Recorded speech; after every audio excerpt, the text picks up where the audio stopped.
4 రాత్రులు ఆయన ఉపవాసం ఉన్నప్పుడు సర్వ శరీరకు కలిగే ఆకలి, నిస్సత్తువ, కోరిక, ప్రేరణ,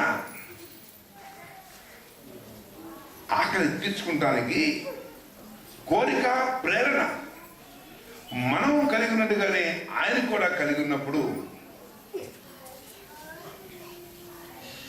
ఆయన శక్తివంతులై ఉండంగా ఆ శక్తిని అపవాది ఎరిగిన వాడై యేసు ప్రభు వారికి ఒక సలహా పడేస్తారు.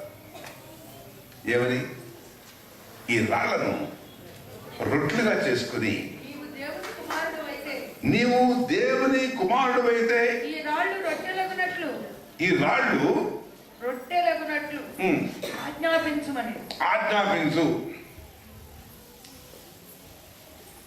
ఈ దేవుని కుమారుడా కాదా? కుమారుడే. నిజంగా ఈ దేవుని కుమారుడు ఆ రాళ్ళను రొట్టెలుగా మార్చేసేసేసి అడిగితే ఆ అపవాది కూడా ఒక 10 రొట్టెలు ఇచ్చేసేసి ఈయన కూడా 4 రొట్టెలు తింటే ఎంత బాగుండేది? అదొక సాక్ష్యం కదా. క్రీస్తు యొక్క సాక్ష్యము అలా కనపరుచుకుంటానికి క్రీస్తు తలంచలేదు. శోధకుడు ఏమన్నా అంటే, నువ్వు దేవుని కుమారుడు అయితే, ఈయన దేవుని కుమారుడని ఎవరికి రుజువుపరుచుకోవాలి? మన్నే అంటారు, దమ్ముంటే నువ్వు మగాడు అయితే అని అంటే మనం రెచ్చిపోయి ఆ పని చేసేస్తాం. నాకు దమ్ము ఉంది, నేను మగాడిని అని రుజువు చేసుకుంటా ఉంటాం. ఒక రుజువు చేసిన ప్రయత్నంలో చేయలేకపోతే మనం ఆడవలేకపోతామా? అంటే అపవాది ఆ ట్రాప్ చేసినప్పుడు దానికి ఆయన లోపడలేదు. అటువంటి సాక్ష్యములు క్రీస్తు కోరుకోలేదు. తన సాక్ష్యముల్ని ఒక అంబుల పొదిగా అనుకుంటే ఆ అంబుల పొదిలో అటువంటి సాక్ష్యము ఉండాలని ఆయన కోరుకోలే. అప్పుడు స్పష్టంగా సమాధానం చెప్తాడు అపవాదికి. ఏమని చెప్తారు? మనుషుడు రొట్టె వల్ల మాత్రము కాదు గాని దేవుని నోటి నుండి వచ్చు ప్రతి మాట వల్లను జీవించును అని వ్రాయబడి ఉన్నది. ఆమేన్. వాడు కడుపులో ఉన్న ఆకలికి ఉపశమనం కలిగేందుకు ఒక బాధ, ఆకలి బాధ యేసయ్య అనుభవిస్తూ ఉండగా దాని ఉపశమనం కొరకు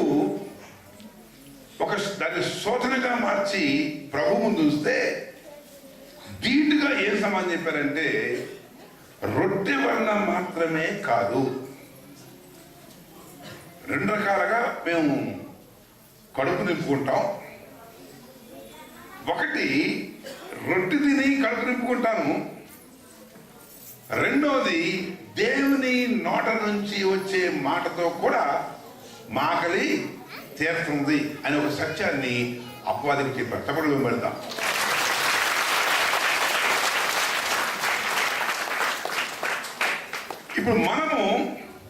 ఇప్పుడు ఒక అద్భుతమైన సాక్ష్యం యేసు ప్రభు వారు కలిగి ఉన్నారు.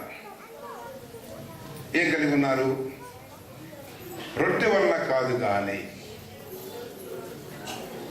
ఆకలి అవసరతలు తీర్చబడుట ప్రాధాన్యత కాదు కానీ, మా జీవితము, మా మనుగడ దేనిపై ఆధారపడి ఉంటుందంటే, దేవుని నోట మేము వింటూ, దేవుని నోట వచ్చేది దేవుని యొక్క వాక్యం. ఆ వాక్యం వల్ల మేము బ్రతుకుతాము అనే సాక్ష్యాన్ని మనము కూడా మన జీవితంలో పలకాలి అంటే, క్రీస్తుకు ఆకలి బాధ ఎలా కలిగిందో మనల్ని కూడా దాని స్వరూప్యమైనటువంటి శ్రమ, సామూప్యమైనటువంటి ఆకలి, ఒక బలహీనత మనల్ని శోధించినప్పుడు మన జీవితంలో విశ్వాసముతో మనం ఖచ్చితంగా సినిమాల్లో డైలాగ్ చెప్పినట్టుగా కాదు, కానీ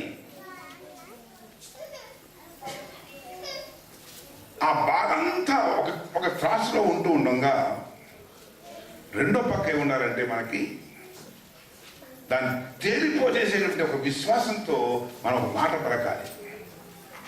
మా జీవితానికి ఇప్పుడు ఉన్నటువంటి దుఃఖకరమైన స్థితి, బాధాకరమైన స్థితి, ఇబ్బందులతో ఉన్న స్థితి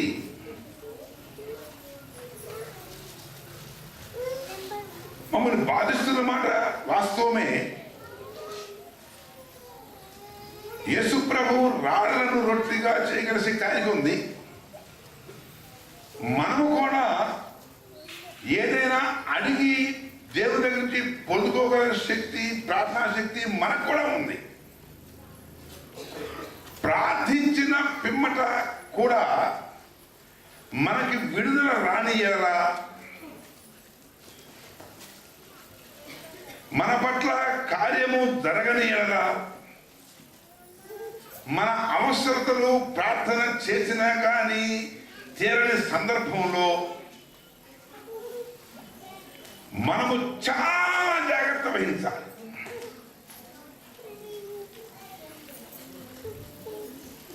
ప్రార్థన చేసిన పని కాలేదు, అయ్యగారు ప్రార్థన చేసిన పని కాలేదు, మీటింగుల్లో ప్రభు ప్రసాద్ గారు చేసిన ప్రార్థన కూడా మా పని కాలేదు అని వ్యసనము, బాధ, దుఃఖం మనలో రావడానికి వీల్లేదు. ఒక నిరీక్షణ గలవారమై మన దేవుల్లో ఉండాలి. యేసు ప్రభు వారు నిరీక్షణతో ఉన్నాడు. ఆయనకి ఆకలి వేస్తోంది, రాళ్లను రొట్టిగా చేయగలిగే శక్తి కూడా ఉంది. ఎటువంటి ఇన్ఫ్లుయెన్సెస్ కి, ప్రభావాలకి గురి కాకుండా ప్రభువారు శోధింపబడి కూడా అపవాది చెప్పింది కదా అని రాళ్ళను రొట్టిగా చేసి తినడానికి ప్రయత్నం చేయలేదు. కానీ దేవుని నోట నుండి వచ్చే ప్రతి మాట వల్ల మేము జీవిస్తాం. మాకేమి కావాలో మా తండ్రికి తెలుసు. ఈరోజు నేను కలిగి ఉన్న స్థితి దుర్భరమైన స్థితే, కానీ ఈ స్థితిలో నా తండ్రి నన్ను ఈ స్థితిలో ఉంచినప్పుడు ఈ స్థితిలో నేను ఉండటానికి ఇష్టపడుతున్నాను. దీని విషయమై నేను ప్రార్థన చేశాను, ఇప్పుడు కనిపెట్టుకుంటున్నా. ఒక నిరీక్షణతో నేను ఉన్నాను. ఇంత భక్తి చేస్తున్నావు, ఏంటయ్యా నీ జీవితంలో ఇది అనే ప్రశ్నలు వస్తాయి. కానీ దేవుని యొక్క శక్తి మీద కానీ, దేవుని మీద కానీ ఏ అపనమ్మకము మనం కలిగి ఉండకూడదు. క్రీస్తు సాక్ష్యము నీరు కనపరుచుకోవాలని నువ్వు అనుకుంటే అదే ఒక మంచి సమయం. మన విశ్వాస జీవితంలో దేవుడి నుంచి పొందుకోవటమే